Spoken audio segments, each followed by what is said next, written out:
E aí, turminha, tranquilidade, tudo bem? Como que você se encontra? Quero agradecer você que curte, compartilha o nosso bate-papo de hoje, vai ser bem bacana. Isso mesmo. Como eu digo pra vocês, conhecereis a verdade vos libertará. E o bate-papo hoje com a nossa convidada, ela vai se apresentar como é tradição. O convidado sempre se apresenta e mostra pra nós o que realmente acontece no Congresso. Só que vamos ver o antes de chegar no Congresso, tá bom? E a nossa convidada de hoje, obrigado, Bia. Deus abençoe você. Seja sempre bem-vinda, a casa é sua. Obrigada. Tá com você aí, tá bom? Bia, se apresente. Bom, eu sou Bia Kisses, meu nome político. Sou Beatriz, né? Beatriz. Beatriz Kisses Torrents de Sorrent. Uau. Olha que nome chique. Muito Não tem homônimo. Garanto a você que não tem homônimo no Amor desse legal. Susto, não. Bom, eu nasci em Resende, no Rio de Janeiro. Sou filha do Rubeni e da Leda. Meu pai era militar, engenheiro militar, dava aula na AMAN quando eu nasci. Olha. Somos 5 filhos, 3 mulheres, 2 homens. Eu sou a terceira. E vim para Brasília quando eu tinha... Depois fui para o Rio, né? Nasci em Resende, nasceram mais 2 irmãos lá rapidinho e fomos para o Rio de Janeiro. E com 9 anos eu vim para Brasília. Meu pai veio transferido, vim para Brasília e aqui estou até hoje. Legal. Isso. Então, aqui foi onde eu me casei, tive meus filhos, me formei na UNB em Direito, trabalhei no SERPRO, foi meu primeiro emprego como advogada. Uhum. Antes eu trabalhei no Ministério da Previdência. Gente, eu fui estagiária no Ministério da Previdência. Acabei de me tocar disso, olha Uau. só. Esse ministério que está tão, né, Badalado. assim, em vogue, e agora estou na CPMI da Previdência, olha só, do Ô, louco. INSS.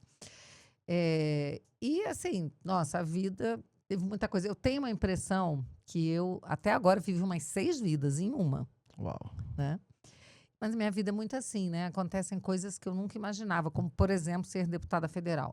Mas antes disso, eu ainda estudante na UNB, trabalhei no Disque Amizade. Essas vocês não sabiam, né? Disque Amizade O Disque era Amizade antigo. é o precursor dos Nossa, chats, né? Esses isso. aí, chat de namoro, Nossa, tudo Disque isso, né? Amizade, meu. Era da Telebrasília. Eu estava de férias em Brasília, sem fazer nada. Que legal. Aí resolvi vir que tinha uma vaga para Disque Amizade para você fazer atendimento em português, inglês e francês. Eles Uhum. estavam com dificuldade de achar alguém que tivesse essa habilidade. Aí eu fui lá, falei, deixa eu ver como é que é isso. E aí me contrataram. Foi mais Que legal. engraçado. O cara que foi fazer a entrevista comigo em francês, ele não falava uma palavra de francês. Isso foi ótimo.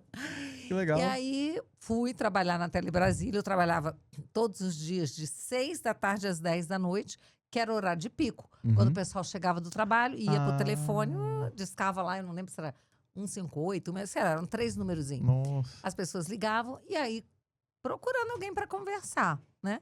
E aí tinha as linhas de português, que tinha assim muita gente conversando, as linhas de inglês, tinha também um número assim razoável de pessoas. E de francês, de vez em quando aparecia um ou outro. Aí eu acabava chamando, vamos para a turma de inglês, que ela tá mais animada. E com isso, acabei fazendo muitos amigos. Foi Legal. bem bacana. Fiz muitos amigos lá, diplomatas, pessoas que tinham morado fora e queriam praticar a língua, praticar inglês e tal. Bacana. E aí, com esses amigos que eu fiz lá e um namorado que eu tinha na época, a gente montou um bar punk. Um bar? Um bar punk. Olha. Que foi referência em Brasília. Era o reduto do rock em Brasília. Era o Radicaus. Ó. Radicaus. Era muito legal. E aí, por exemplo, quem tocou lá no dia da inauguração? Legião Urbana. Capital Inicial. Que são daqui, né? São daqui. Era Que o reduto do top. rock, o Radicaus. Então era assim, de dia eu trabalhava no SERPRO como advogada e de noite ia pro nosso bar punk. Legal. Era uma fase bem divertida, mas é aquela fase em que você é muito Adolescente, jovem, descompromissado com a vida, 20 e poucos anos. Não tinha, assim, grandes preocupações, né? Até que o tempo vai passando, a gente fechou o Radicaus. Depois de 1 ano e pouquinho, fechamos o Radicaus. E terminou em briga. Terminou com uma baita de pancadaria. Radical mesmo. Radicaus, né? Terminou em briga. E aí, depois, eu fui advogada do SERPRO durante 7 anos. Depois passei no concurso dos meus sonhos. Eu queria muito ser procuradora do Distrito Federal. Legal. Fui durante 24 anos. Uau. Adorei. Era completamente realizada profissionalmente. Completamente. Eu era muito feliz na minha carreira. Fui uma pessoa muito respeitada. Ocupei todos os cargos de chefia na procuradoria. Uau.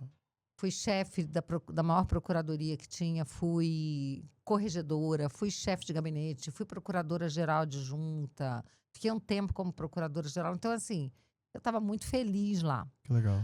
E tinha me casado, tinha 2 filhos, né? Que era uma coisa, assim, a parte mais ainda nutritiva da vida, mais feliz, né? Você ter filhos, eu tinha muito sonho de ser mãe. Então, sempre muito apegada aos meus filhos. Graças a Deus, meus filhos são 2 joias na minha vida. Hoje eu tenho 2 netas Que também. legal. E depois, na procuradoria, eu era corregedora e eu era uma pessoa que não me envolvia em política. Eu não gostava de política, achava um assunto aborrecido, chato, sabe? Só que em 2014, quando eu fui vendo o que estava acontecendo e principalmente o grande risco da Dilma se reeleger, Uhum. me deu uma coisa, um despertar. Me deu meio que um desespero mesmo, sabe? Assim, gente, eu não posso ficar assistindo a isso parada. Eu não mereço, o Brasil não merece, ninguém merece Dilma de novo.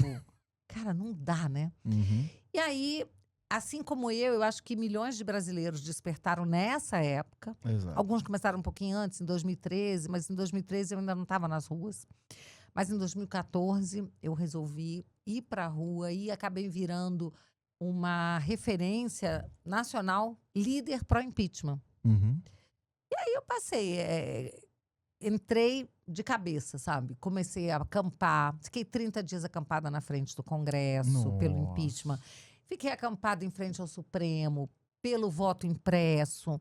Comecei a estudar a questão do voto impresso, das urnas eletrônicas e participar de audiências públicas, não só no Brasil, fora do Brasil. Conhecer a história, por onde já tinha tido esse tipo de urna, problemas na Espanha, audiências, assim. Fui conhecendo pessoas que militavam por mais transparência eleitoral e que já enxergavam, sabe? Uhum. Que a coisa não estava muito tranquila, né? Que não havia, Legal. assim, segurança. Só que eu parecia um ET, né? Quando eu falava sobre esse assunto, a maioria das pessoas, imagina, nosso sistema, a gente tem orgulho do nosso sistema eleitoral, é o melhor que existe, né? Só que eu antes não tinha desconfiança nenhuma, nunca tinha ouvido falar nisso, não tinha prestado atenção, mas quando eu comecei a estudar de verdade e conversar com hackers, pessoas que participavam dos testes, até no Uhum. TSE, sabe?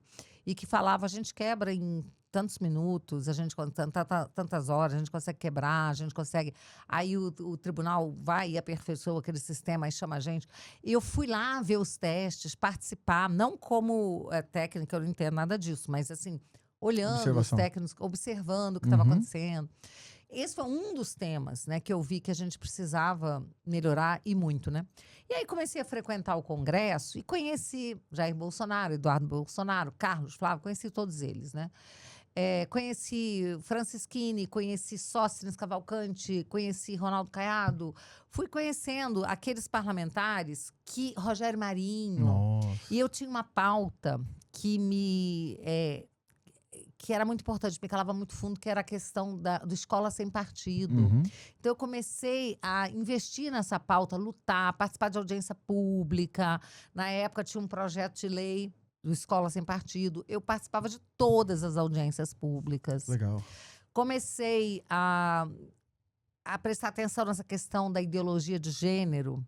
E comecei a gravar vídeos contra a ideologia de gênero para as nossas crianças nas escolas.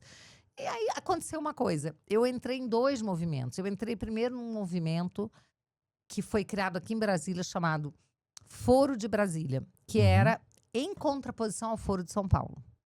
Só que naquela época, o pessoal dizia, não, esse negócio de Foro de São Paulo nem existe, é bobagem.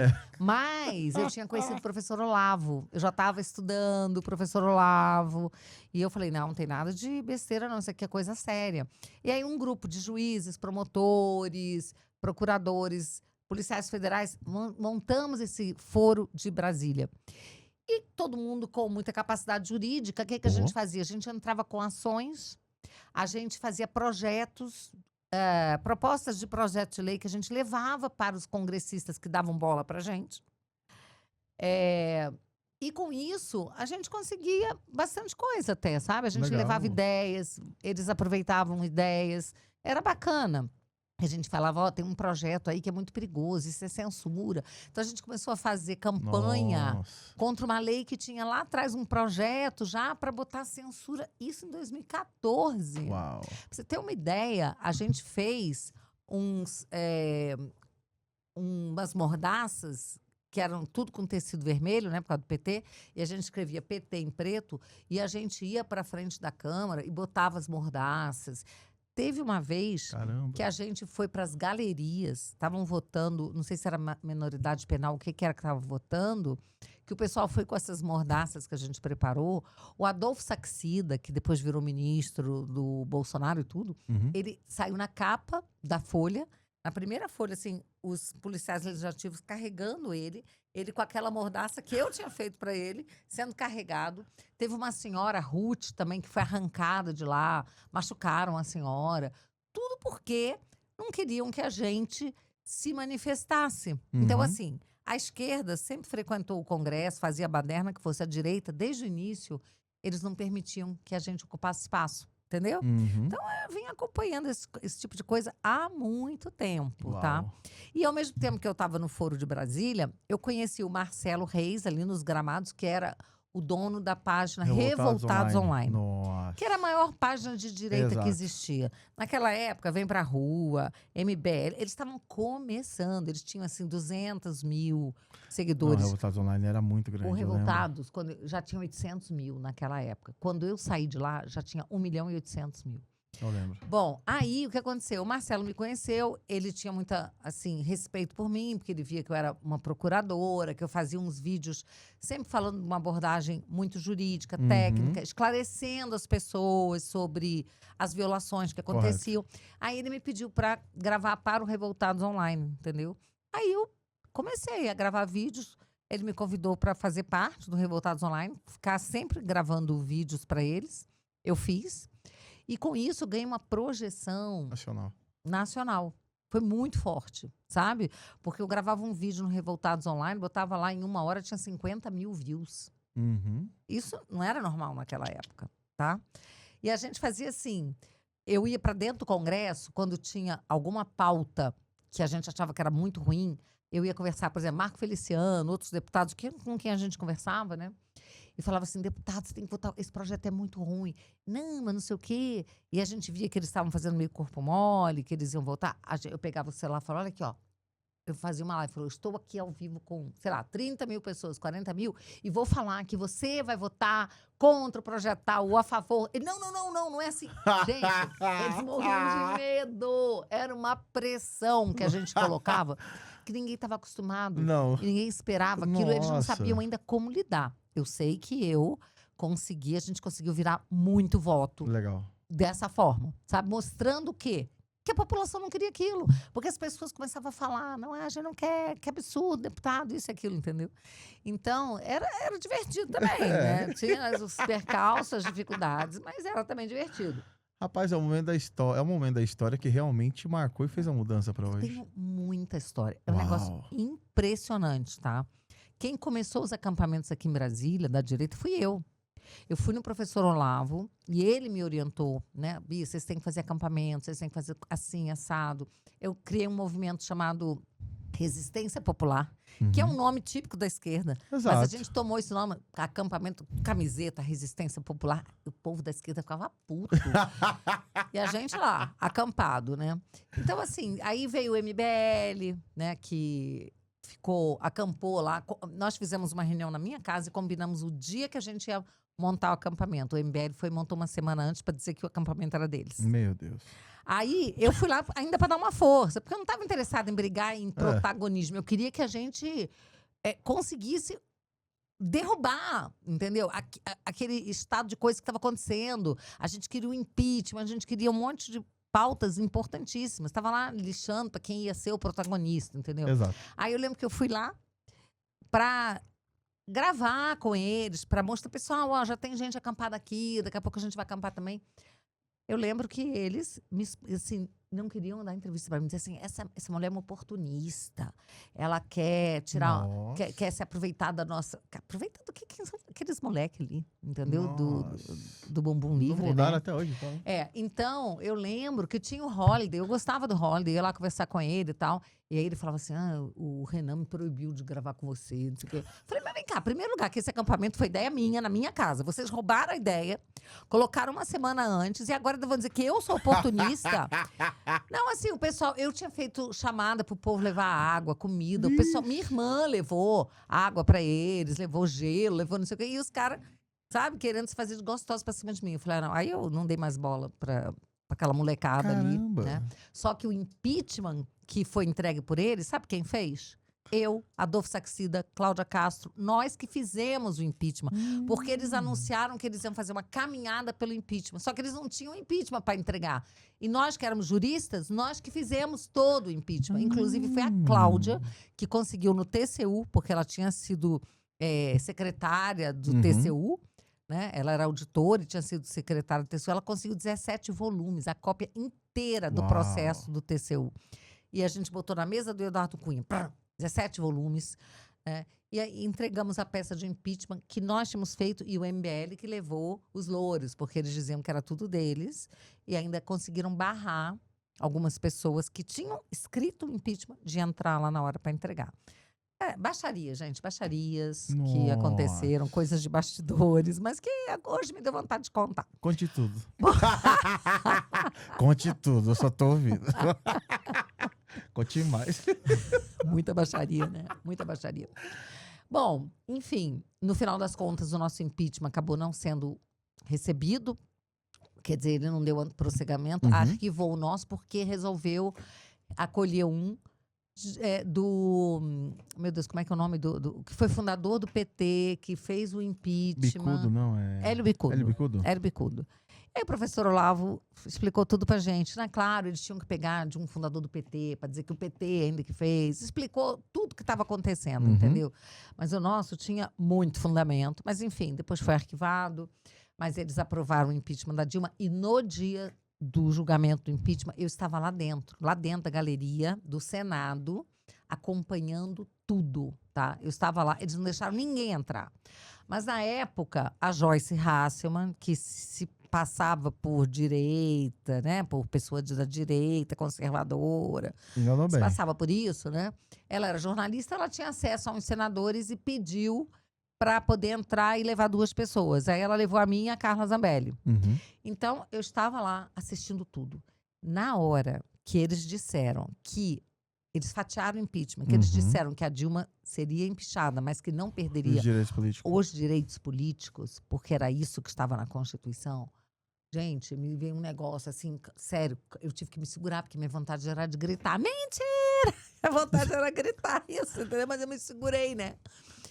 E aí eles fatiaram o impeachment na cara da gente. Foi uma coisa vergonhosa, um absurdo, né? E aí, bom, depois a Dilma não conseguiu ser reeleita em Minas, não foi reeleita para o Senado nem nada. Não adiantou essa manobra toda para ela não perder os direitos políticos. Perdeu tudo, né? O Collor renunciou e perdeu os direitos políticos. Ele renunciou e disse, não adianta renunciar. Vai perder tudo. Renunciou para não ser empichado, então perde também os direitos políticos. Agora, ela não renunciou, sofreu impeachment. A Constituição não diz isso. Eu me lembro de uma cena, gente, que é assim, o Renan Calheiros segurando a Constituição, falando, aqui na Constituição não tem a perda do... Eu falava, gente, como é que a pessoa pode ser tão mentirosa? Como é que pode? E eu vi alguns senadores como Magno Malta, desesperado, sabe? Desesperado, querendo falar. E o presidente lá do Senado cortando a palavra dele. Não, você fala depois. Depois da votação não adianta, eu tenho que falar antes. Cortou a palavra dele, não deixou ele falar. O Magno desesperado. E tudo isso presidido pelo senhor Lewandowski, que era o presidente do Supremo e que atestou que estava tudo corretíssimo. Tudo muito correto, entendeu? Então, assim, eu vi coisa, menina. Porra. Eu vi coisa. Muito. E aí, E tudo isso eu era procuradora, né? Corregedora geral da Procuradoria e tal. Tinha sido assessora no Supremo, no STJ. Eu tinha um ótimo trânsito com os ministros do Supremo, os de antes, né? Muitos tinham sido Os meus antigão. professores, eu fui assessora lá, ótimo trânsito. Aí, de repente, eu fui vendo, né, a corte mudar, entrarem uns ministros que eram muito arrogantes, porque antigamente qualquer advogado que entrasse no Supremo falava com os ministros, qualquer um. Depois aquilo foi se tornando 11 impérios. 11 imperadores lá dentro. Para você falar com o ministro, meu Deus do céu, não fala. Só quem fala é quem é lobista, entendeu? Advogado lobista. E eu me lembro que eu estava na procuradoria como coordenadora dos tribunais superiores. E eu Uhum. falei, eu não quero mais mexer com o Supremo, não quero. Eu não quero mais ficar nessa área, porque é impraticável você ir lá. Você não consegue nem falar com o chefe do gabinete do ministro mais, entendeu? É tudo aquele protocolo, aquela dificuldade. Nossa. Porque só conseguia falar, né, quem tivesse um esquema. A gente vê hoje, né? Você tem que contratar escritório de mulher de ministro, de filho de ministro, senão você não chega lá, né? Então a coisa foi foi mudando, deixou de ser uma coisa republicana, Uhum. né? Uma instituição respeitável, mas como as outras instituições são, o Congresso, a Presidência da República, não, de repente eles viraram uma casta, uma coisa intocável. Isso foi o começo do que a gente está assistindo hoje, Os Intocáveis, né? Uhum. E aí eu me lembro que o Bolsonaro me perguntou se. Um dia eu falei para ele assim, a gente caminhando ali de um anexo para o outro, falei, Bolsonaro, deixa eu te falar uma coisa. Você sabe que o meu candidato para presidente da República, quando eu comecei a frequentar aqui, o candidato dos sonhos era o Caiado. Eu achava que o Caiado ia ser Brabão. um puta cara, um super presidente. Mas convivendo com vocês dois, como eu convivo sempre, eu mudei de ideia. Meu candidato agora é você. Isso era 2015. Falei, meu candidato à presidência da República é você, Bolsonaro. Aí ele riu e tal, né? E aí a gente começou a fazer esse movimento, né, de trabalhar para o Bolsonaro ser presidente. E ele já tinha essa ideia de fato, só que ele ainda não tinha comentado com a gente, tá? E aí começou coisa tipo assim, eu me lembro da primeira vez que o Bolsonaro foi recepcionado no aeroporto, que foi o Alex Ceará Eu falei com ele. que fez isso. Exato. Ele começou esse movimento. Uhum. E daí o Bolsonaro começou a viajar pelo Brasil e o povo recebendo nos aeroportos. Uhum. Aí um dia eu falei assim, cara, eu quero um dia acompanhar o Bolsonaro numa viagem dessas. E aí, por coincidência, né, por sorte minha, eu fui convidada para dar uma palestra em Fortaleza. E o Bolsonaro ia exatamente para lá. Então eu falei, então, Bolsonaro, eu vou no mesmo voo seu, porque eu quero ver como é que vai ser isso e tal. E aí foi aquela loucura, chegar junto com ele, aquela multidão esperando no aeroporto. Depois a gente andando de carro aberto, né? Andando até chegar no local onde seria o evento. Foi super, super bacana, sabe? Eu tenho flashes assim, que eu lembro que ele chegava no aeroporto. Daqui a pouco, cadê o Bolsonaro? Ele tava pulando que nem bola. Ia pra lá, ia pra cá, o pessoal jogava ele para o alto e ficava muito jogando. legal. Ele com a camiseta e o pessoal jogando. É. E ele andando no teto, pra cima e pra baixo. Então, assim, era muito legal. E aí, o que aconteceu? Depois desse tempo, o Bolsonaro um dia me chamou e falou assim, ô Bia, eu vou concorrer para a presidência, eu vou ser candidato, o partido não quer me dar a legenda, disse que eu tenho que atingir 2 dígitos. Se eu atingir 2 dígitos, eles me dão legenda, beleza, tal. Mas é o seguinte, eu vou precisar de um deputado aqui no DF. Então, eu queria saber se você quer ser a deputada, trabalhar para você ser a deputada. Eu falei assim, Bolsonaro, nem morta. Nem morta. Não, eu não quero ser deputada, não. Eu sou procuradora, quero continuar sendo procuradora, né? Eu não tenho a menor vontade de ser política. Ele, olha lá, hein, depois vai ser tarde, você vai se arrepender. Eu falei, não vou me arrepender não, meu amigo. Arruma outro, você precisa de um, arruma outro, que eu não vou ser. E o pessoal ficava me chamando, o pessoal nos movimentos, ô deputado, eu ficava puta. Falei, para com isso, gente, eu não quero ser deputada. Eu realmente não queria. Né? Hoje eu gosto do que eu faço, gosto muito. É sofrido, mas também é bom, é uma missão. Mas assim, na época, sério, eu não queria de jeito nenhum. Imagino. Aí tá bom, né? Foi passando o tempo. E até que o Bolsonaro foi crescendo, ele conseguiu a legenda. Na época, ele estava escolhendo para que partido que ele ia. Aí, quando foi em 2017, um dia eu pensei assim, gente, o Bolsonaro vai ser presidente e ele vai precisar... De fato, ele vai precisar de apoio na Câmara. Sabe de uma coisa? Aí eu já tinha me aposentado, tá? Eu me aposentei em 2016, janeiro de 16, porque estava ficando incompatível continuar sendo procuradora e ser ativista como eu era, entendeu? Porque eu falei assim, não, eu sempre fui super dedicada à procuradoria e agora eu estou dividida, então eu vou sair fora para não comprometer o meu trabalho, Correto. né? Aí me aposentei em janeiro de 2016 e criei, eu e a Cláudia Castro fundamos o grupo, o Instituto Resgata Brasil. Porque, olha, a minha ideia era ter um instituto e trabalhar com ações judiciais. Então, tipo Uhum. assim, a gente fez várias ações judiciais. Uma delas, a ponte... não era a ponte foi outra daqui de Brasília. Foi a termoelétrica do Rio Madeira. O da ponte foi a ponte Costa e Silva, que a gente entrou com uma ação, a gente ganhou para não chamar Onestino Guimarães, a gente ganhou, depois eles tiveram, anos depois, fizeram isso de novo. Enfim, a gente tinha, eu vi a Dilma na televisão, junto com o Evo Morales, dizendo que a Dilma ia doar para o Evo Morales, que era presidente da Bolívia, né? Uhum. A termoelétrica do Rio Madeira. Nossa. E aí, eu não sei o que. Eu olhei aquilo, na hora que eu vi ela apertar a mão dele e falar, eu falei assim, não vai mesmo. Sabe, você assistindo e falar, não vai mesmo. E aí, a gente começou a ir atrás, descobrir, e a gente viu que tinha muita falcatrua nisso, que era uma usina inservível, que o Brasil ia gastar 60 milhões para arrumar a usina para doar para a Bolívia. Eu falei, não. Aí entramos com uma ação popular. E dessa vez a gente ganhou, porque a gente entrou com várias, mas muitas a gente perdia, né? Uhum. Essa a gente ganhou.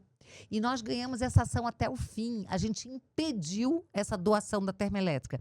E como ela já tinha assinado tudo, portaria, decreto, o dinheiro já estava indo, a gente conseguiu que o dinheiro ficasse consignado na justiça. E quando a gente ganhou a ação no final, 2 anos depois, que saiu o resultado final, o Tesouro Nacional recebeu de volta 70 milhões de reais. Uau. Graças à nossa ação.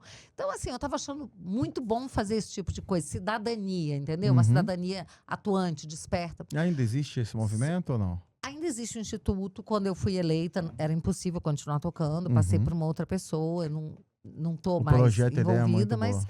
ele está muito parado. Por quê? Porque esses institutos de direita não têm apoio, não tem recurso. Não é como essas ONGs que recebem chuva de dinheiro da esquerda globalista, dos Soros. A gente não recebia apoio de ninguém. No final das contas, eu e a Cláudia, que somos advogadas, a gente tinha que fazer tudo. Aí a gente tinha a Dênia, que é uma advogada, que era do Foro de Brasília. Ela fazia as ações pra gente e eu e a Cláudia éramos sempre as autoras. E a Dênia era advogada. Só que ficou muito puxado, muito cansativo. E aí eu falei, não, quer saber? Se eu for deputada, eu vou ter estrutura. Eu vou ter um gabinete, eu vou ter estrutura. Aí eu falei, quer saber? Eu acho que eu vou me candidatar. Isso já foi em novembro de 17. Uau. A gente já estava quase que nas vésperas das eleições. Aí, que foram em 2018, né? Aí o que eu fiz? Eu era aluna do professor Olavo, eu fui lá conversar com ele. Professor, tô pensando... E o professor sempre metia o pau, né? Falava que não tinha nada que entrar pra política, não sei o quê. Aí eu falei, ele vai me dar um esporro, vai falar, não tem nada que ser política, não sei o quê. Quando eu cheguei lá pra conversar com ele, ele falou assim, você tem que ir. Falei, como assim, professor? Eu vim aqui pra ver se você me botava juízo na minha cabeça pra eu não ir. Não, você tem que ir. Você tá preparado. Eu falei, mas você não é... Não, eu sou contra esses moleque que estão cheirando a leite, nem mal saído das fraldas, já quer ser deputado. Você não, você tem que ir. Você tá preparada. A gente precisa de gente como você lá. Eu falei, tá. Mas depois você não se esqueça que você vai ser um dos culpados de eu estar lá. Tá? Depois não vem falar mal, não. Aí, não, você tem que ir, isso daqui, tá bom. Legal. Aí eu voltei, conversei com a minha família. Eles não queriam que eu fosse. Né? Todo mundo, não, esse negócio, não, gente, eu vou, tal. Aí resolvi, né? Aí me filiei, fiquei esperando para onde que o Bolsonaro ia. Ele resolveu ir pro PSL. Daí me ligaram pedindo, Bia, o Bolsonaro decidiu, ele vai pro PSL. Você pode se filiar? Porque ele quer você na Executiva Nacional, ele quer pessoas de confiança dele. Me filiei ao PSL pela primeira vez na vida. Me filiei a um partido político. Nossa. Nunca tinha me filiado. Aí fiz a minha ficha, postei no Instagram, primeira filiação, não sei o que e tal, né? Toda animada. Ainda mais que o Bolsonaro ia ser 17 e eu aqui em Brasília ia ser 17.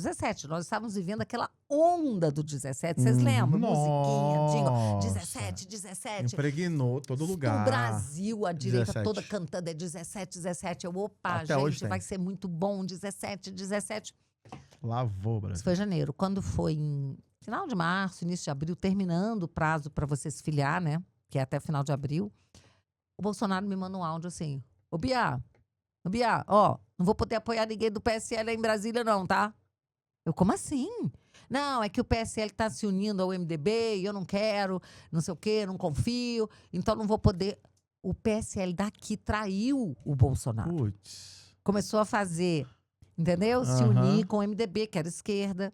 O candidato do MDB ao governo era o Ibanez. Boa. O Bolsonaro, a gente tinha um outro candidato que era o general Paulo Chagas, que dispensa comentários, não vou falar mais nada, mas na época a gente achava que era o candidato. Uhum. E aí o Bolsonaro falou isso. Falei, o que eu faço? Ele, melhor você mudar de partido. Falei, como assim mudar de partido? Eu acabei de me filiar pela primeira vez. Existe uma onda 17, eu vou ser 17, de repente eu tenho que ir para outro partido, eu nem conheço outro partido. Aí foi até o general Paulo Chagas e falou, eu tô no PRP, um partidinho nanico. O número dele era 44. Ainda existe esse PRP? Não, acabou. Aí eu fui pro PRP, me Nossa. filiei, mas assim, numa angústia. Eu falei, cara, eu tô me sentindo assim Assim, em 2 meses eu fui da virgem puritana a uma prostituta. Porque assim, eu nunca tinha me filiado a partido, de repente me filio. Agora, 2 meses depois, já tô saindo desse partido mudando. Ou seja, que promiscuidade é essa, né? Eu fiquei assim, num desalento. Mas fui pro 44, falei, eu só peço uma coisa, que eu seja pelo menos 4417. Tá, meu número foi, em vez de ser 17, foi 4417. Ninguém entendia. Mas peraí, Bia, você não é Bolsonaro? Como que você não é 17? Eu tinha que explicar Até explicar. a história. Nossa, aí veio a campanha, o PRP é um partido desse tamaninho. A gente não tinha dinheiro. A minha campanha custou R$306 mil. A minha campanha no PRP para deputada federal. O dos outros custava 2 milhões, o meu custou R$306 mil. Bom, aí e verba pública foi 90 mil, que o partido tinha que dar para mulher, porque é obrigatório por lei. O resto foi vaquinha, amigos que ajudaram, entendeu? Loucura. E eu tive que fazer uma campanha. Sim, detalhe. O Bolsonaro veio no pré-lançamento da minha campanha, né? Ele veio, ele não ia de ninguém, ele veio no meu, né? Então as pessoas viam ele comigo, tirava foto, não sei o que e tal. No dia 5 de setembro de 2018, campanha eleitoral, o Bolsonaro veio a Brasília fazer uma carreata comigo. Saía da Ceilândia e íamos até Taguatinga. O Paulo Chagas era o candidato ao governo, estava junto, eu e Bolsonaro. Tava o Bibiano lá, que na época, né? Aí fizemos essa carreata e o Bolsonaro vira para mim e fala assim, ô Bia, amanhã vou estar em Juiz de Fora, vai ser muito legal. Se você tiver gente lá, que você conhecer gente, já fala pra ele lá que vai ser muito boa a manifestação, eu vou estar em Juiz de Fora. Eu, pô, que legal e tal. Foi o dia 6 de setembro, quando o Bolsonaro levou a facada. Putz. Então, na véspera, ele estava aqui. No dia 6, ele estava lá, tomou a facada do Adélio Bispo. Quando eu vi, eu lembro que eu estava no meu comitê, tinha um comitê pequenininho, eu estava lá, quando eu vi que o Bolsonaro tomou a facada, gente, eu quase tive um treco. Eu não acreditei, né? E a gente não sabia a gravidade da coisa, não sabia se ele estava vivo, se estava morto. Aquele desespero. Ninguém sabia o que O aconteceu. Brasil inteiro, desesperado. Uma agonia, que parecia que era alguém da família. Agoniado, eu não sabia o que fazer. Aí lá pelas tantas eu resolvi ir lá para a Câmara, pro gabinete dele. Aí tinha os assessores dele que estavam lá, não sei o que e tal, e eles dando notícia pra gente. Mas assim, absolutamente desesperador, né? Bom, aí fui eleita. Fui No fui a 44. terceira mais votada do DF. Entrei na última vaga, na 8ª vaga. Até porque esse negócio de proporcional vai primeiro os partidos que fazem a cadeira. E o PRP não fez a legenda. Uau. Só eu que tive voto, ninguém mais teve voto lá, entendeu? Então, eu tive 86.415 votos. E eu entrei na última vaga, porque eu fui a terceira mais votada do DF. Caramba. Mas entrei na última vaga. Aí tá, virei deputada, né? Aí o Bolsonaro reuniu todo mundo que tinha sido eleito pelo PSL um dia no Rio, num hotel. Reuniu todo mundo entre o primeiro e o segundo turno, né? E falou assim, a Bia agora já pode vir pro PSL, viu, Bia? Você pode vir. A Bia eu conheço há muito tempo, não sei o que e tal. Aí eu mudei pro PSL, porque como meu partido não fez a legenda, ele acabou. Assim, eu ficava livre, eu ficava liberada. Nossa. Entendeu? Aí ele se juntou com o Patriota e virou Patriota e tal. Isso, lembro. Mas o partido mesmo acabou, então eu pude mudar de legenda, né? Aí fui pro PSL na época. Aí o PSL foi lá confusão, né? O PSL se rachou, não sei o quê. E hoje eu tô no PL, fiquei esperando para onde o Bolsonaro ia de novo, vim pro partido com ele e tal. Agora, uma outra coisa que eu não contei ainda, né? Que quando eu decidi que eu ia apoiar o Bolsonaro para presidente, eu resolvi fazer de tudo para ele ser eleito, tudo que pudesse estar ao meu alcance. Eu era a primeira mulher a pegar um vídeo, gravar e falar bem do Bolsonaro. Porque você deve se lembrar que naquela época, 10 anos atrás. o que a mídia falava? Bolsonaro é misógino, Nossa. Bolsonaro odeia mulher, ele é racista, ele é isso, ele é aquilo, aquilo outro. Aí tinha eu, uma mulher procuradora, eu era super respeitada. Nossa. Entendeu? Na época eu era benquista, inclusive no Supremo, nos tribunais superiores. Hoje é que eles não gostam de mim, né? Porque agora eles são políticos e eu sou adversária política deles, digamos assim. Mas eu gravava vídeos e eu elogiava o Bolsonaro. Falava, gente, eu frequento o gabinete dele, ele me trata super bem, ele trata bem as mulheres. Não tem nada disso, ele trata bem todo mundo que vai lá. E não tem nada disso, isso é história, conversa e tal. E o que eu pensei? Bolsonaro é um cara, ele é super bacana e tal. Ele vai ter o apoio dos conservadores. Até também o professor Olavo apoiava ele. Então, todos os conservadores do Brasil apoiavam o Bolsonaro. Mas nós somos o quê? 30%? Assim, os que são assumidamente, né? Porque a gente sabe que a população é conservadora, mas nem sabe o que é isso muitas vezes, né? Exato. Ou não está prestando atenção na política, né? Mas, assim, eu acho que despertos, ativos e que estavam em campanha para o Bolsonaro, 30% que estavam, né? Firmes. De 25 a 30. E aí eu pensava assim, cara, para ser deputado federal, ele sempre vai estar eleito com 30%. Mas para ser presidente, não dá. Ele precisa de uma outra parcela da população que não está com ele. Que são quem? Os empresários, os liberais. Os liberais precisam apoiar o Bolsonaro. Porque do outro lado, meu filho, é PT, é estatizante, é socialismo, é comunismo, é o caos, né? Aí eu comecei a ir atrás, pesquisar quem seriam as pessoas, como é que a gente chegaria nesses liberais para apoiar o Bolsonaro, né? Aí eu lembro que eu trouxe o Luiz Felipe, Orleans e Bragança e o Tom Martins para virem conversar com o Bolsonaro no gabinete. Eles começaram a dar uma aula assim, para o Bolsonaro, passar os programas econômicos, para o Bolsonaro entender do liberalismo como é que era. E o Bolsonaro super afim, super interessado. O Eduardo Bolsonaro junto, e o Eduardo já era um estudioso de tudo isso. Ele sempre estava junto, apoiando. Legal. Mas, um dia, o Leandro Ruschel, que é um amigo meu, um grande empresário brasileiro que mora em Miami, ele falou assim, Bia, você precisa conhecer... Você conhece o Winston Ling? Eu falei, não. Ele, o Winston Ling é um puta empresário sino-brasileiro. É um cara que ele é muito liberal. Ele tem um Instituto Ling no Sul. Ele paga bolsa, dá bolsa para jornalistas irem se formar fora do Brasil, para virarem liberais. Então, assim, um cara nota 10 e tal. Você tem que conhecer. Tá, eu fiquei com esse nome na cabeça. Passou o tempo. Um dia, naquela época a gente usava o Telegram. A gente tinha grupos de Telegram, né? Aí um dia, olhando assim um grupo de Telegram, de repente eu vejo assim, o Winston Ling está digitando. Aí o Winston Ling está digitando. Eu falei, eu já ouvi esse nome. Eu fiquei tentando lembrar. Aí eu lembrei do Leandro Ruschel falando que eu tinha que conhecer esse cara, que era puto empresário legal, não sei o quê. Influenciador. Aí eu peguei, falei, oi Winston, tudo bem? Aqui é a Bia.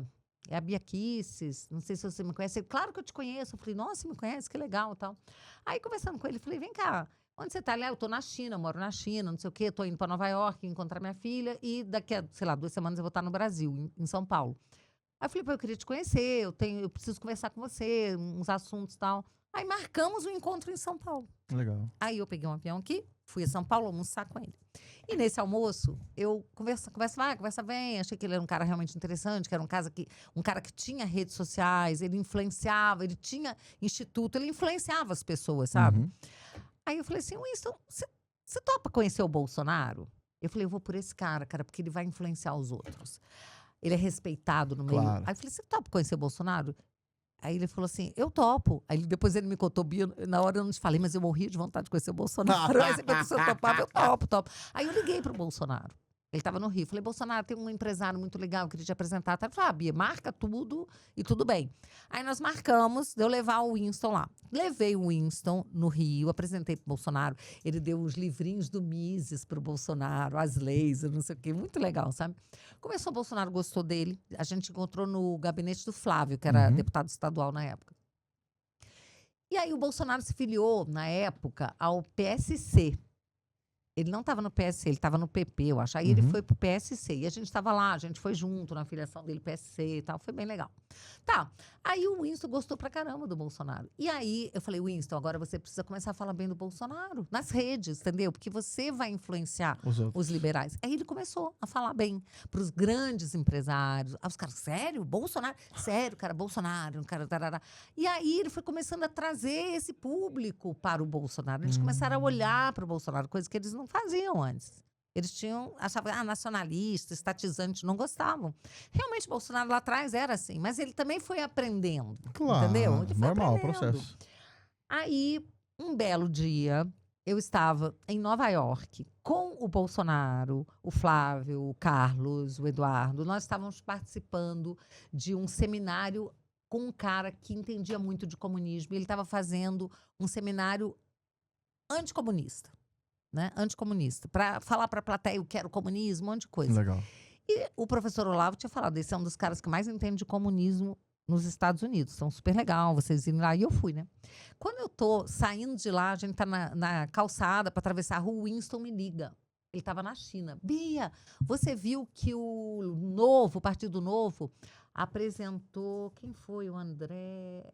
Um cara que ele disse o seguinte, que na época o presidente do Novo era candidato, pré-candidato à presidência, e falou que tinha acho que era o André, agora não estou lembrando o nome, que ele disse que ia ser o ministro da Fazenda dele, caso ele fosse eleito, né? Aí ele falou assim, a gente tem que apresentar alguém pro Bolsonaro que seja melhor que esse cara. Eu falei, mas quem que a gente vai apresentar, né? Aí ele falou assim, pô, eu li um artigo do Paulo Guedes falando bem do Bolsonaro, no Globo. Olha. Aí eu, sério? Ele, sério, pergunta se o Bolsonaro topa conhecer o Paulo Guedes pra gente apresentar. Falei, peraí que o Bolsonaro tá do meu lado. A gente ia através, falei, Bolsonaro, lembra daquele empresário chinês que eu te apresentei? Legal. Então, ele tá perguntando se você topa conhecer o Paulo Guedes.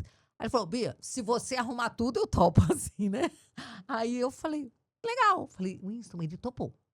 Falou pra eu ajeitar tudo, tá. Aí combinamos. O Mato tinha que combinar uma data, que o Winston viesse da China, que o Paulo Guedes estivesse no Rio e que o Bolsonaro estivesse no Rio. Uau. Aí tal, pesquisa, fui pro gabinete dele, tentei, tal, achei uma data. Foi dia 13 de novembro, olha só, 13 de novembro de 2017. Uau. 13 de novembro de 2017. Tudo combinado, o Winston veio da China, tarará, marcamos, eu peguei um avião, fui até o Rio e fomos tomar um café da manhã num hotel na Barra. E aí, estávamos eu, o Winston e o Paulo Guedes primeiro. Aí chegou o Bolsonaro, a gente entrou numa sala de reunião. Só tava o Bolsonaro, eu, o Winston, o Bebiano, o Flávio Bolsonaro. Eu acho que éramos só nós 5. E o Bolsonaro tinha falado o seguinte, se vazar esse encontro, eu vou embora. Ninguém pode saber. Falei, beleza, não vai vazar. Só nós 5, né? Aí tá, ficamos lá, trancados. O Bolsonaro tinha falado pra mim assim, ó, Bia, 15 minutos de reunião, tá? 15 minutos. Eu falei, Bolsonaro, deixa eu te falar uma coisa, não marca mais nada nessa manhã, porque você vai gostar. E vai durar bem mais que 15 minutos, eu tenho certeza. A reunião começou às 7 da manhã, terminou 1 da tarde. Uau. Pra você ter uma ideia.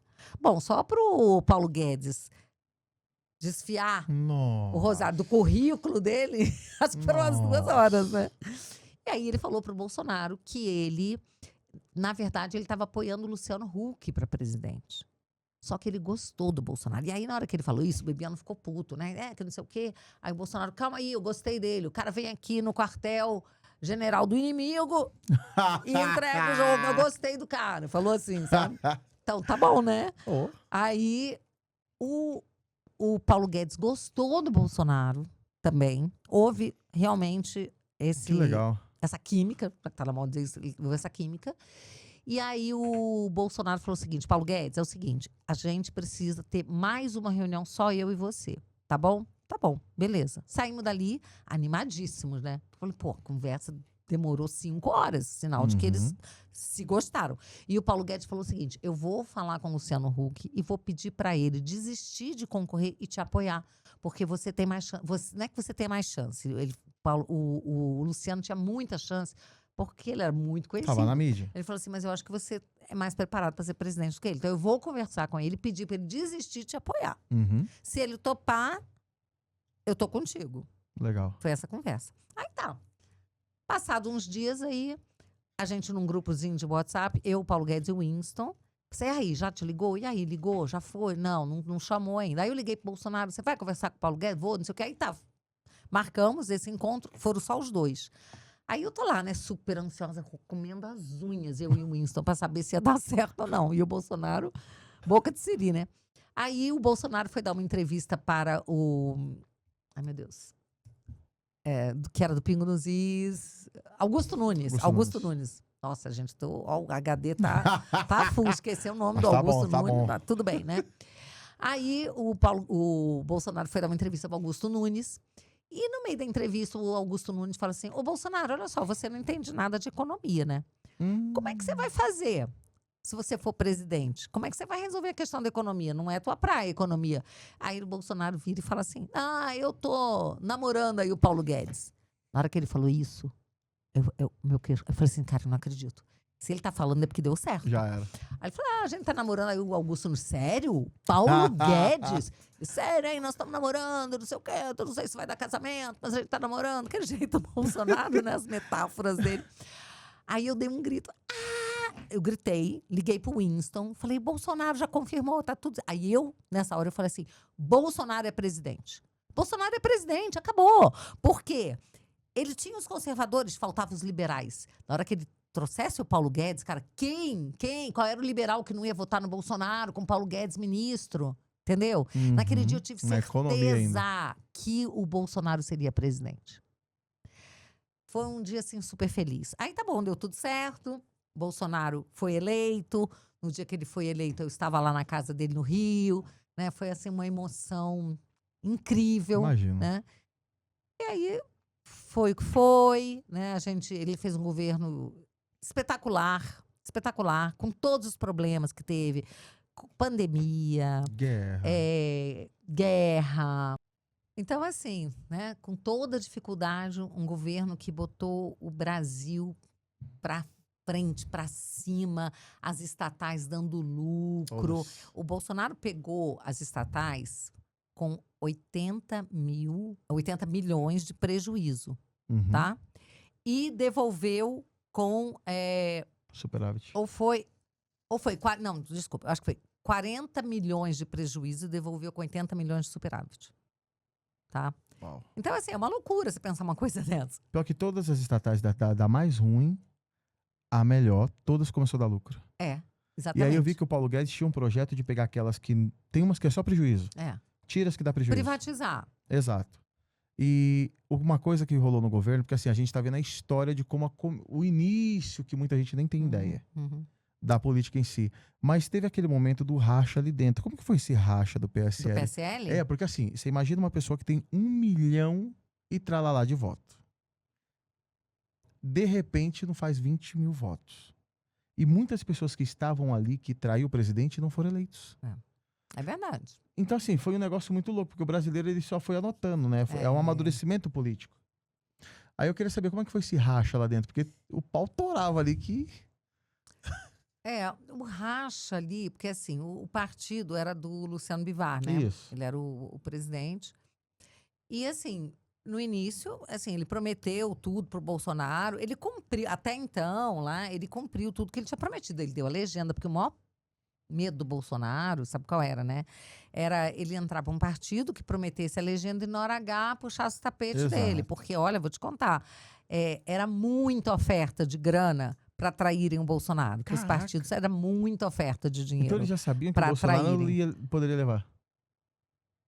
Para arrancar ele do jogo? Pelo sim, pelo não, eles não queriam correr o risco. Mas eles não acreditavam que ele levasse, não. Mas não queriam nem que ele concorresse, na verdade. Queriam tirar a legenda dele. Mas o Bivar manteve, até porque o Bolsonaro fez uma executiva para garantir, ficou com ele, ficou com o Bebiano, não ficou na mão de outra pessoa, né? Então tá. Só que começou a ter, assim, a Joyce Hasselmann, ela virou líder do governo no Congresso. E tinha o Vitor Hugo, o Major Vitor Hugo, que era o líder do governo na Câmara dos Deputados. Correto. E tinha o líder do governo no Senado, que agora eu não lembro quem que era. Ok. O que aconteceu? A Joyce começou a querer tomar o espaço do Vitor Hugo, né? Ela não respeitava o Vitor Hugo de jeito nenhum. E ainda tinha o seguinte, o Rodrigo Maia, que era o presidente da Câmara, também não respeitava. Ele nem recebia o Vitor Hugo. Nossa. Era um absurdo o que ele fazia, entendeu? Porque ele era o líder do governo. Não podia ser assim, né? Então começou a ter intriga. A Joyce, ela queria mandar em tudo, né? O Vitor Hugo não aceitava. Então começou, obviamente, entendeu? E aí, Rapaz. a Joyce começou a falar mal dos filhos do Bolsonaro. Porque primeiro ela dizia o seguinte, que ela era o Bolsonaro de saias, Isso. né? E que ela era mais filha do Bolsonaro do que os filhos do Bolsonaro. Ela Isso. começava com aquelas loucuras dela, entendeu? E aí ela começou a falar mal dos filhos do Bolsonaro na tribuna. Ela elogiava o Bolsonaro, mas metia o pau nos filhos. Pô, cara, sério, né? Eu sou mãe. Não Se uma dá. pessoa começar a falar mal dos meus filhos, não adianta querer me elogiar, sabe? Não vou aceitar um Não negócio cola. desse. E o Bolsonaro começou a ficar puto. E aí, lá dentro do PSL, a gente tinha também o seguinte, tinha o delegado Valdir, o delegado Valdir, Caraca, mano. que ele era líder também do... Ele era o líder primeiro do... Antes do Vitor Hugo, ele foi o líder, Uhum. né? E a gente não queria o... Ah, não, ele era o líder do PSL. O Vitor Hugo era do governo. Isso. O Valdir era o líder do PSL. Do partido. Só que o Valdir, cara, era muito doido, porque ele também falava mal do Bolsonaro. Ele subia na tribuna e, às vezes, ele votava contra os interesses do Bolsonaro. Aí a gente começou a ficar puto. Falou, não dá pra ser assim. Tinha um grupo lá que votava as pautas conservadoras, tudo certinho. E tinha um grupo que votava contra as pautas conservadoras. Votava com o governo. A gente, opa, que palhaçada é essa? Então, a gente queria derrubar o delegado Valdir da liderança. E a Joyce queria ser. Ela queria tudo, entendeu? Ela queria deixar de ser líder O Bolsonaro atirou da liderança do governo no Uhum. Congresso. Tirou, porque ela começou de trairagem, ele tirou. E ela queria ser a líder, ela era assim, como é que você pegava a liderança? Você tinha que pegar a assinatura dos deputados, se você tivesse a maioria, você tirava o outro líder. Então ela começou a correr atrás de assinatura para ela ser a líder, ninguém queria ela. Ela já tinha sido destituída da outra liderança e ela queria ser a líder do partido, né? E a gente queria que fosse o Eduardo Bolsonaro. E o Eduardo não queria ser líder, de jeito nenhum. Tanto que, no inicinho, era para ser o Eduardo e ele que indicou o Valdir, porque ele não queria ser líder. Bom, foi muito engraçado, porque eu convenci o Eduardo. Falei, Eduardo, você vai ter que ser, cara. Não é uma questão de querer. Você vai ter que assumir essa responsabilidade. Porque você é o único deputado do partido que consegue ter mais votos, consegue unificar os votos, tá? Uhum. Porque estava cheio de gente querendo ser líder. Aí um conseguia tantos votos, o outro tanto, mas ninguém ia conseguir destituir o Valdir, né? Se não tivesse mais votos do que ele. Então eu chamei o Eduardo, você vai ter que ter, não sei o quê. Aí ele resolveu aceitar a missão. Falou, tá bom, então eu vou ser, fico por um tempo, depois a gente troca. Ok. Legal. Aí nós fomos conversar com o Bolsonaro no Palácio do Planalto para dizer o que estava acontecendo. E dizer, ó, tá meio apertado, mas com o Eduardo a gente ganha e tal, né? Aí, o Bolsonaro ligou para um deputado que era do nosso, que a gente achava que era do nosso time, Uhum. o tal do Heitor, do Recife, eu acho. Heitor Freire, uma coisa assim. Que eu conheci no ativismo, o cara era Bolsonaro e tal, né? Aí o Bolsonaro ligou para ele, falou, ô, Heitor, como é que tá a coisa aí? Ó, tô ligando, pô, vota aí no Edu, a gente tá precisando contar aí com a... O Edu nem quer ser, mas eu acho que é importante pro grupo, Correto. né, se Unificar. unificar, tirar quem não tá servindo. Você acredita que o Heitor gravou a conversa? Putz, mano. Cara, o cara grava uma conversa com o presidente da República. E jogou no grupo. Jogou na mídia, jogou no ar. Vixe, mano. Aí foram dizer que o Bolsonaro estava tentando interferir no partido. Não era nada disso. Nós que pedimos para ele. Nossa. Nós que pedimos, presidente, liga aí pro Heitor, porque a gente está na dúvida se ele está com a gente ou não. Liga só para saber, sentir a temperatura. Mas não pressionou, não fez nada. Ele, tipo assim, pô, você volta com a gente. Tá? Apoio, normal. O cara gravou. E isso, na época, virou o Bolsonaro, presidente da República, quer interferir no parlamento. Sabe aquelas loucuras, Eu sei. assim? Que tudo que ele fazia era errado. Tudo, né? Assim, a mídia, a esquerda. E aí, Rapaz, o negócio... foi. Mas aí a gente conseguiu colocar o Eduardo. Uhum. A gente conseguiu colocar o Eduardo de líder. Mas, assim, começou a ficar um clima muito ruim. Porque tinha pessoas como o Bebiano e o Julian Lemos. O Julian Lemos começou a atacar, a brigar com acho que foi com o Eduardo. Começou a ter briga dos deputados com os filhos do presidente. Vixe. Aí rachou total. Aí o Bolsonaro saiu do PSL. Na hora que ele saiu do PSL, a gente falou, caramba, ele ficou sem partido um tempo, né? E Um bom da tempo. história, acho que ele... Aí como é que a gente vai ficar aqui no PSL? A gente veio pra cá por causa do Bolsonaro, agora o Bolsonaro saiu do PSL, mas a gente não podia sair. O presidente se- pode. Ele pode. Como o nosso voto é proporcional, Isso. o nosso mandato pertence ao partido. Quando o teu voto é majoritário, presidente, governador, senador, você pode sair do prefeito, você pode sair do partido, porque o mandato é seu, Ah, entendeu? Mas o dono dos mandatos são os partidos. Quando você é deputado, entendi. senador não, deputado, tal, vereador, né? Aí o que aconteceu? A gente teve que ficar lá no PSL, mas ficava uma guerra. Nossa. Quem é PSL raiz e quem é Bolsonaro raiz. Começou isso. Nossa. Aqueles que eram PSL raiz eram os caras que votavam com o governo, não votavam as pautas de costume com a gente, Nossa. entendeu? Votava a favor de aumento do fundão eleitoral e a gente não. A gente contra o fundão eleitoral, contra o aumento do fundão. Né? Quantos deputados foram eleitos pelo Foram PSL? 55 na época. A primeira já levou 55. 55. Uau. E aí rachou. E era mesmo, a gente tinha 20 e poucos, 24, 25, era o que a Isso. gente tinha, entendeu? Então, Caramba. não, foi muito desgastante aquela época, sabe? Foi ruim, porque aí eles não davam comissão pra gente, porque o dono do partido era o Bivar. Então ele começou a tratar a gente, entendeu? Na seca. Eu consegui ainda ser presidente da CCJ, porque havia um acordo que, quando chegou 2023, que já tinha o racha, né? Uhum. Assim, ele não queria muito cumprir, mas a deputada Soraya Santos, que era que é hoje do PL, Uhum. e ela era responsável ela era coordenadora da mulher, essa coisa toda, ela foi falar com ele e exigiu que ele cumprisse o acordo, porque eu ia ser a primeira mulher a presidir a CCJ. Aí ele não teve como voltar Correr. atrás, entendeu? Nossa. E aí eu fui eleita e fui presidente da CCJ. E aí foi muito legal, porque no meu primeiro mandato, eu consegui ser presidente da principal comissão da casa e a primeira mulher da história da Câmara a ser presidente da CCJ. E conhecia do assunto.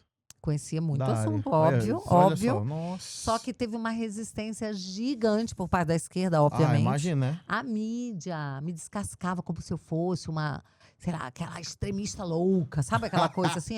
Cara, é uma coisa absurda. É pelo conhecimento, né? Teve uma história. Não, porque eu era aliada do Bolsonaro e eles não queriam nenhum aliado do Bolsonaro. Mas lá. se é aliado e conhece do negócio... Aí eu me lembro que teve um dia que eu fui conversar com o Arthur Lira, que ele era o presidente da casa, porque eu pedi o apoio dele. Uhum. Ele falou que me apoiaria, mas ele até me deu um conselho. Ele falou, submerge, Bia, submerge, não fica muito assim, aparecendo muito na mídia, né? Os caras estão descendo, você dá uma sumida para ver se eles esquecem um pouco de você e tal, né? Experiência, eu resolvi fazer o que ele falou. Claro. Mas quando eu tava na sala, na antessala dele, tem uma televisãozinha lá, né? Aí começou a passar um programa da Globo News, sei lá o quê. Eu lembro que era Gerson Camarote, Natuza Neri, e tinha aquele cara, aquele que foi guerrilheiro, da sunguinha. Marighella. Não, da Não. sunguinha lá, Ai, caramba. de crochê. Eu sei. Que até falou que eles nunca lutaram pela democracia, não. Que o negócio deles queria impor a ditadura do proletariado. Gabeira, cara. Gabeira, nossa. Gabeira. Aí, eles três comentando o meu nome para CCJ, a minha indicação. Cara, eu parado ouvindo. Quando eu vi que eles estavam falando de mim, né? Eu falei, o que eles estão falando de mim? Cara, eles me descrevendo. A Bia quis para a CCJ, o Gilmar Mendes falou que seria uma traição ao Supremo. Olha, seria uma provocação ao Supremo. E eu falei, como assim? O que o Supremo está se metendo Aqui. na Câmara, né? Pra você ver, naquela época já tava coisa correndo solta, né? Nossa. Porque é um absurdo, porque uma pessoa de extrema direita, uma radical... Eu fiquei ouvindo aquilo, eu falei, gente, eu devo ser uma pessoa muito ruim mesmo. Nossa, esses três estarem falando isso de mim, cara, eu devo ser muito ruim, eu devo ser um perigo para a democracia, realmente, devo ser, né? Tá, aí conversei com o Arthur Lira e tal.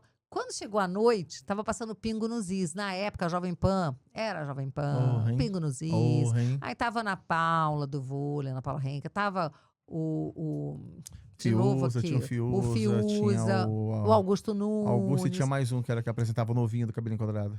Então, eles estavam todos conversando e falando do meu nome. Aí, cara, foi só elogio. A Ana Paula, pô, a Bia é maravilhosa, ela é super preparada, o Fiuza, a deputada Bia é super preparada, o Augusto Nunes, vai ser ótimo, que isso, porque aquilo, que absurdo, estarem se voltando contra ela. Aí eu ouvi aquilo e falei, cara, eu devo ser muito legal. Caramba, eu devo ser muito legal. Porque olha como eles estão me elogiando, eu tenho que ser uma pessoa muito legal. Então, assim, no mesmo dia, né, eu fui crucificada como se fosse um monstro. E à noite eu, bem falada, respeitada. Aí eu pensei assim, quer saber, eu tô indo dormir? Eu posso escolher. Eu vou dormir como sendo a radical, a extremista, a irresponsável, eu vou dormir como sendo a pessoa bacana, preparada. Eu vou dormir como sendo a pessoa bacana, preparada, eu escolho isso, né?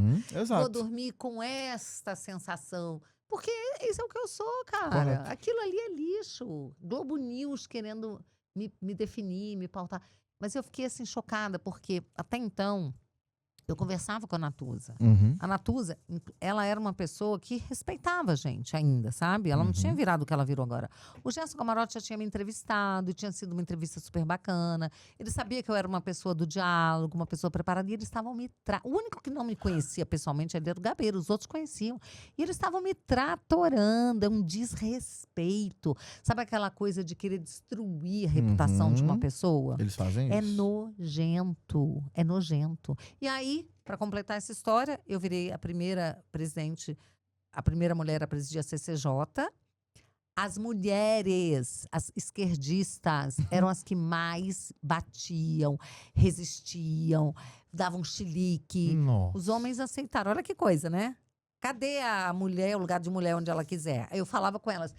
Pois é, né, meninas? Lugar de mulher onde ela quiser, menos na CCJ, não é isso? Nossa. Porque não basta ser mulher, tem que ser mulher de esquerda para vocês apoiarem. Vocês não apoiam as mulheres, vocês apoiam a pauta de vocês, a agenda. Vocês apoiam a esquerda, não a mulher, sabe? Aí durou, assim, uns 2 meses, que foi bem difícil, porque elas obstruíam tudo. Tipo assim, tinha que ler a ata da reunião anterior. Nunca existiu isso. Tem um acordo lá, tem uma decisão da mesa que fala que fica dispensada a leitura da ata, todo mundo ok, é todo mundo de acordo. Se um discordar, tem que ler a ata. E ler a ata, você tem que ler aquelas 3, 4 páginas, número de prova, tudo que aconteceu na reunião anterior. Toda reunião era isso. Só pra travar. Só que era o seguinte, eu não me dava por vencida. Eu continuava, a reunião começava, sei lá, 10 da manhã e até 8 da noite. Toma. Mas, presidenta, a gente precisa almoçar, presidenta. Falei, minha filha, traz um sanduíche e come aí. Não é você que fica lendo ata. Não vale a ata. Não é você que atrapalha. Essa reunião podia Boa. acontecer em 4 horas. Vocês estão fazendo essa reunião acontecer em 12 horas. Nós vamos ficar aqui Toma. até votar tudo que tem para votar. Aí depois de 2 meses que elas viram que elas não iam me vencer pelo cansaço, elas desistiram. E depois de um tempo elas foram vendo que eu era uma presidente muito bacana. Porque eu pautava projeto da direita, da esquerda, do centro, tudo. Correto. Só que, claro, né? Eu escolhia os projetos da esquerda que eram mais palatáveis. Aqueles que não eram uma bomba relógio. Aqueles que não iam destruir o Brasil. Correto. Né? Que não eram aquelas coisas mais malucas. Que Isso. tem as ideias mais Tem, malucas. tem. Então eu escolhi, tá, deputado, você tem 5 projetos. Ó, esse aqui eu pauto. Não, esse aqui não dá, minha amiga. Isso aqui tinha uma PEC que queria interferir nas Forças Armadas, tipo assim, proibir militar para ele poder concorrer, para ele poder se candidatar. Oxi. Bom, os militares, bem ou mal, né? Tinha muita gente ali que ajudava o Bolsonaro, que ele gostava, que ele confiava. Eu não vou pautar um negócio desse, minha vida escolhe outra coisa. Sabe Não assim? tem lógica. Então, eu trabalhava ajudando. Tinha um projeto que era escrito por um deputado do PT, relatado pelo PT. E eu ajudei. Eu só falava assim, gente, olha só, com essa cláusula aqui, com esse artigo não dá. Correto. Mas aí o que eu fazia? Eu participava na época tinha Covid, né? Então, muita reunião à distância. Eu participava de videoconferência com eles. Era uma questão, eu lembro que era um estatuto do paciente, que era uma coisa legal, o estatuto do paciente. Só que tinha umas coisas que eu, como procuradora, eu sabia que se tivesse aquilo, ia quebrar o estado, ia quebrar o município. Aí eu falava, gente, isso aqui não dá. A visão. Tira esse artigo, por causa. Aí eu explicava, aí o médico que tinha a ver com. Não, você tem razão, presidente. Aí trocava isso.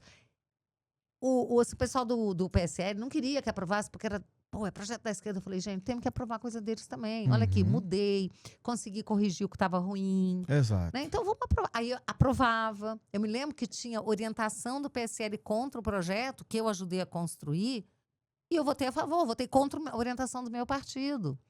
Sabe? Porque eu ajudei a construir, eles tiraram aquilo que eu pedi para sair. Então, você tem que ter esse equilíbrio. Senão não vai, Não dá não para anda. ser radical. Exato. Uma coisa é a Bia Kicis na tribuna, descendo o cacete na esquerda, no Lula, entendeu? No desgoverno. Outra coisa é a Bia Kicis presidente da CCJ. Ali você é um maestro. Correto. Você tem que, sabe, fazer com que a coisa ande, não tem que atravancar o trabalho. Você quer que a comissão flua. Legal. Então, as pessoas têm que entender os papéis que a gente desempenha na vida. Depois disso, eu fui presidente da CFFC, primeira mulher da Comissão de Controle Financeiro e Controle, que é uma comissão que só tinha homem na presidência. Eu fui a primeira mulher e fui elogiada por todos. Todo mundo achou que, pô, legal, Bia, com você a gente conversa. Legal. Foi o ano que a comissão mais trouxe ministros para serem ouvidos. Uau. Sabe? Foi recorde. Recorde de ouvir ministro e fiscalizar. Olha só, foi sobre a minha presidência que o TCU começou a fiscalizar o rombo do INSS. Sabe por quê? 2 deputados, um até do PDT e o Evair do PP, entraram com requerimento falando dos que estavam desconfiados de que tinha desconto indevido e tal. Eu, como presidente, aprovei os requerimentos, mandei para o TCU pedindo providências. Eles começaram a investigar por causa da CFFC, que eu presidia. Olha. Sabe? Então, assim, foi uma comissão muito legal, funcionou muito bem. E eu saí da CCJ elogiada por todos os partidos. Todos tiveram que reconhecer que eu fui uma presidente equilibrada, que eu fui justa, que eu, sem perder... Eu falo assim, ó, gente, eu não vou perder a minha linha aqui. Eu sou de direita, eu não vou pautar coisa absurda da esquerda, vou seguir, mas eu vou... Todos os partidos terão vez aqui. Todos. Legal. E tiveram. E todos reconheceram isso. Entendeu? Uau. É isso. Agora um cenário, porque assim, você veio acompanhando, bem dizer, a política da direita entrar no Congresso. Que até então a gente estava se definindo. O cenário para 26 agora, porque acaba tendo uma visão de rua, a visão de estar ali em cima, a visão de parlar, a visão de estar dentro da casa, ver o jogo de dentro agora, não mais de fora. O cenário para 26, porque assim, a direita hoje polarizou. A grande realidade está polarizada. E quanto mais a gente for para frente, mais polarizado vai ficar. Qual o cenário que você vê hoje para 26? Eu quero falar sobre essa coisa da polarização, tá? As pessoas falam assim, pô, ninguém aguenta polarização. Deixa eu falar um negócio para vocês. Antes da polarização, o que havia? Só um lado. Só a esquerda. Exato. Só tinha uma voz. E um teatro. E aí tava tudo lindo. Tava lindo. Porque não tinha a direita para falar, a direita para representar o povo brasileiro que é conservador, que é cristão. Então a esquerda se passando de boa moça, né? Assim, humanitários, tão legaizinhos. Os legaizinhos que destilam ódio, sim, que matam um candidato da direita, esfaqueiam um candidato da direita, esfaquearam o Bolsonaro, balearam, quase mataram o Donald Trump. Mataram o Uribe. Né? Um jovem senador. Candidato, né, à presidência da direita.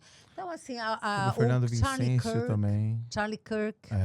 Charlie Kirk foi assassinado. Um cara do bem, que só Jovem. pregava o evangelho, amor, tolerância. Ia para os campos universitários para conversar com as pessoas, para que elas tivessem uma compreensão dos fatos, da vida como ela é mesmo. Por que você acha que abortar não tem problema, que é legal, meu corpo, minha... Por quê? E aí ele ia explicando com total tolerância, mas com inteligência, com argumentos, sabe? E as pessoas iam ficando... As pessoas iam enxergando. Então ele era um perigo, porque ele realmente convertia as pessoas, sabe? Então, hoje tem polarização, graças a Deus, porque a direita está viva e está lutando.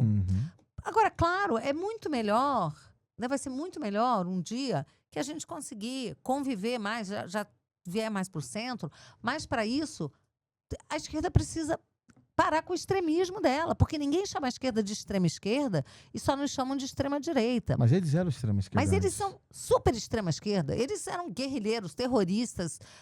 Eles são extrema esquerda. Uhum. Então, eu digo o seguinte, ó, no espectro político, o que você tem de um lado, você tem que ter do outro. Então, enquanto existir extrema esquerda, tem que existir extrema direita. A hora que a esquerda não for esse extremista, que eles souberem sentar para conversar, trocar ideia, a direita também vai fazer isso. Então, assim, você tem que ter o centro-direita, centro-esquerda, direita e extrema-esquerda. Todo mundo tem o direito de coexistir. Correto. O problema é que eles não querem que a gente coexista. Ontem, numa entrevista que eu participei junto com a deputada Talíria, né, um debate, ela falou assim, porque eu queria mesmo, era aquela época que o PT debatia com o PSDB, sabe? Que a oposição do PSDB. Porque o que a gente discutia naquela época? Privatização, não privatização. Hoje em dia é golpe, é fake news. É isso. Eu fiquei olhando e falei, aí, gente, tá vendo? Tá vendo? Aí ela acabou de admitir que ela quer escolher o que a direita pode ser e pode fazer. Primeiro que PSDB não é direita, é esquerda. Exato. Teatro das tesouras. Só que eu também acreditei por muitos anos que o PSDB era direita, era oposição. Acho que todo mundo acreditava Todo nisso. mundo acreditava, só Todo que a gente mundo. já sabe que não é. Exato. Mas a deputada democrática do PSOL quer definir qual é o tipo da direita que pode ser oposição.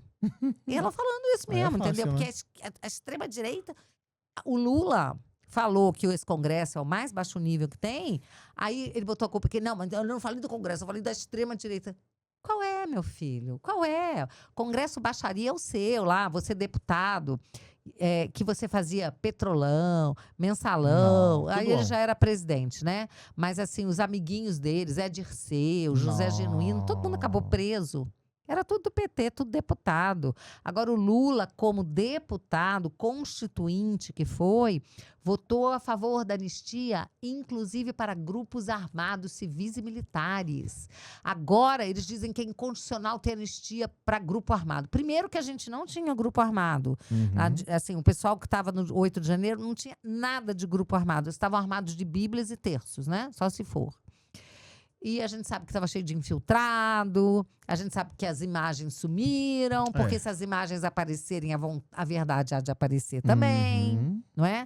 Gente descendo de rapel, gente treinada para o que foi feito. Não é o povo do Bolsonaro, da direita, que faz isso, desce de rapel, quebra Nossa. vidraça. A gente sabe que não. Agora, claro, né? Vamos ser também bem realistas. Óbvio que teve aqueles que foram naquela história do estouro da boiada, Correto. que foram juntos. Na verdade é feito manada, né? Feito manada. E que quebraram também coisa, tal. Ok, teve, mas era uma minoria. Não chegava a 100 pessoas que fizeram isso. O resto eram infiltrados. E esses que fizeram isso tinham que responder por depredação de patrimônio público, né? Nunca por terrorismo, golpe de Estado, Exato. como é que é? Violação do Estado, tentativa de Abolição do abolir, Estado abolição violenta do Rapaz, Estado Democrático até de Direito. Na sua área de direito, né? O que seria isso? Porque é tão difícil explicar um negócio desse. Quando fala, parece que é meio coisa de alienígena, né? Mas assim, Abolição do Estado? O que é abolição? você teria Rapaz, que... é muito louco. você teria que, por exemplo, tomar conta de um poder, destruir um poder, sequestrar, por exemplo, sequestrar todos os ministros do Supremo, sequestrar o presidente da República, assumir a presidência. Isso seria um golpe de Estado. Não é tão ridículo, sabe? O golpe de Estado se faz com tanque na rua, né? Com fuzil, com armas, com bombas. Exato. Não do jeito que foi feito. Então, assim, mas é a narrativa dos caras, né? O povo brasileiro não acredita nessa narrativa, ela é boba, ela é ridícula, ela é patética, mas com a imprensa batendo nessa tecla todo dia, ainda tem muita gente que acredita. Isso é que é triste, sabe? Então, assim, é isso que a gente precisa agora, né? Eu também gosto muito quando a gente consegue ter um debate mais racional, sabe? Juro que eu gosto. É bom. De vez em quando na CCJ acontecia, você tinha um deputado ou outro que pegava um projeto e, pô, isso trazia elementos, dados, e a gente debatia. Mas isso não acontece muito, porque na maioria das vezes, né, o pessoal quer ficar nos chamando de golpista, de genocida. Aí, claro que a direita também devolve com ladrão, com não sei o quê. E a briga fica nisso. Não, isso Eu também polariza. quero um Congresso que debata mais assuntos. Eu também quero. E eu tenho plena capacidade de fazer isso, Uhum. entendeu? Mas o que você faz quando você tem uma pessoa que dá um tapa na cara de um colega seu, uma deputada do PT que dá uma cotovelada nas partes baixas, nos Países Baixos do Nicolas, É ele cai mancada, né? e não acontece nada. Então, A pessoa nem vai para o dá Conselho de nada. Ética. Não que a gente não tenha representado. O Nicolas representou, o partido representou, mas não acontece nada. Por quê, gente? Isso é o de Porque direita. as instituições estão tomadas, infelizmente, não é? E hoje a esquerda vive um mundo que é o seguinte: eles têm licença para tudo. Pra tudo. Eles têm licença para tudo e a gente não tem para nada. A gente não tem nem a nossa imunidade parlamentar respeitada. Inacreditável. Nós estamos na CPMI do INSS e daí, claro, você fala, roubaram. O PT entrou com ação agora contra 5 deputados por danos morais, pedindo 30 mil de cada um. Eles querem nos oprimir. Eles acham que fazendo com que a gente tenha que ficar se defendendo na justiça, pagando advogado, isso, aquilo, Para de a gente chamá-los. vai parar de trabalhar, parar de falar, a gente não vai. Agora, isso é uma guerra insana e eu vou dizer uma coisa, até na guerra mesmo, real, existe um código de ética e de conduta. Uhum. Tanto é, como que você trata prisioneiro de guerra, o que acontece. Existe um código de guerra. Com o PT, com a esquerda radical, não existe código de ética. Eles não estão nem aí. Eles votam a favor de caçar um deputado pela palavra, só porque é adversário dele. Eles não respeitam, eles não pensam assim, não, pô, isso aqui é a nossa prerrogativa. A prerrogativa é do parlamento. E o povo que vota e põe a gente aqui tem direito a que o seu parlamentar fale, o represente, Correto. brigue. Não, eles estão nem aí. Queriam caçar o Gustavo Gaia Uhum. por causa de um vídeo. Aí, assim, a coisa é tão patética, é tão ridícula, que na CCJ teve um deputado que pegou a Constituição e falou: ele queria caçar ele não queria que a gente suspendesse o processo, Uhum. que é uma prerrogativa nossa. Aí ele começa a dizer: olha aqui, ó, o artigo 553, artigo 53. Deputados e senadores são invioláveis civil e penalmente por quaisquer palavras. Mas não é quaisquer, não. Oxi. Ele fala assim, mas não pode ser qualquer, não. Aqui tá, ele leu o artigo. E na mesma hora que ele leu o artigo, ele fala assim, mas não pode ser qualquer palavra, não. Falei, deputado, isso é o que está escrito na Constituição. Você não concorda?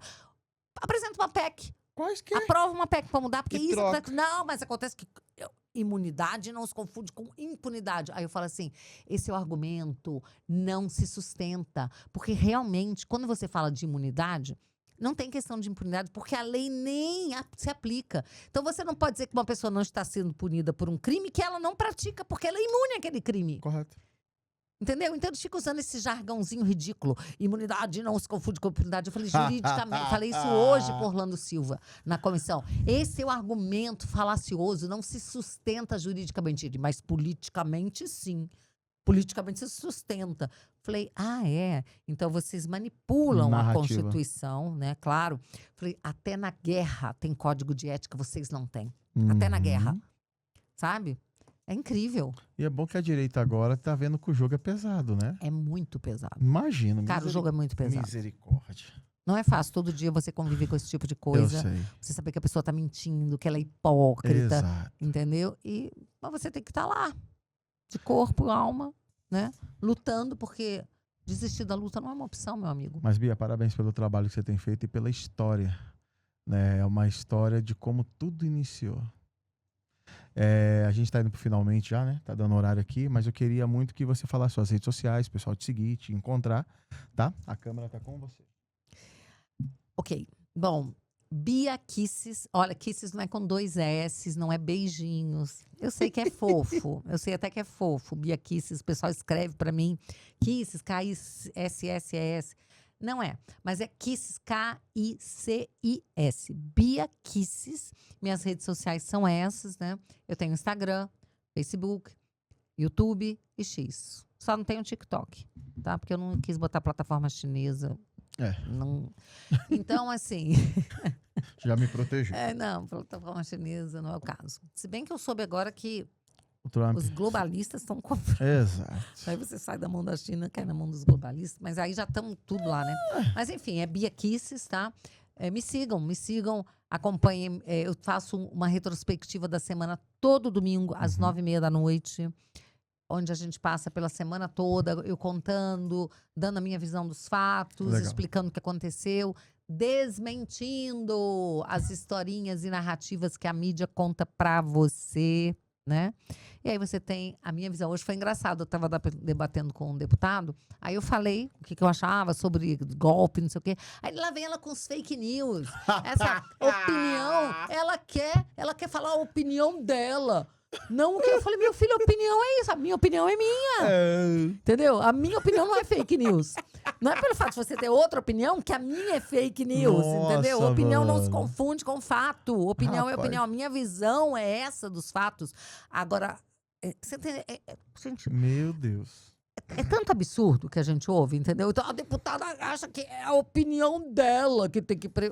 Não, a minha opinião é a minha opinião, deputada, é diferente da sua. Fique com a sua, que eu fico com a minha. E deixa que as pessoas decidam Correto. qual é a opinião das pessoas.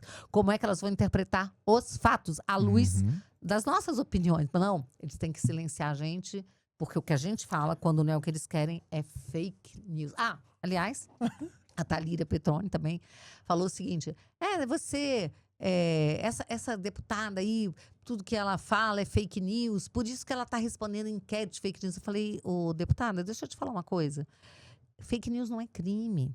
Então, assim, o fato de estar respondendo uma enquete já mostra a ditadura que a gente vive. Uhum. Ela, então você está defendendo fake news? Eu não defendo fake news. Eu defendo ela, porque eu defendo a verdade e a democracia. Eu falei, eu também defendo a verdade, eu sou cristã, defendo a verdade. Mas eu acho que uma legisladora tem a obrigação de saber que fake news não é crime, É o deputada. mínimo, né? Porque para ser crime tem que ter lei prévia definindo e impondo crimes, impondo sanção para aquele crime. Uhum.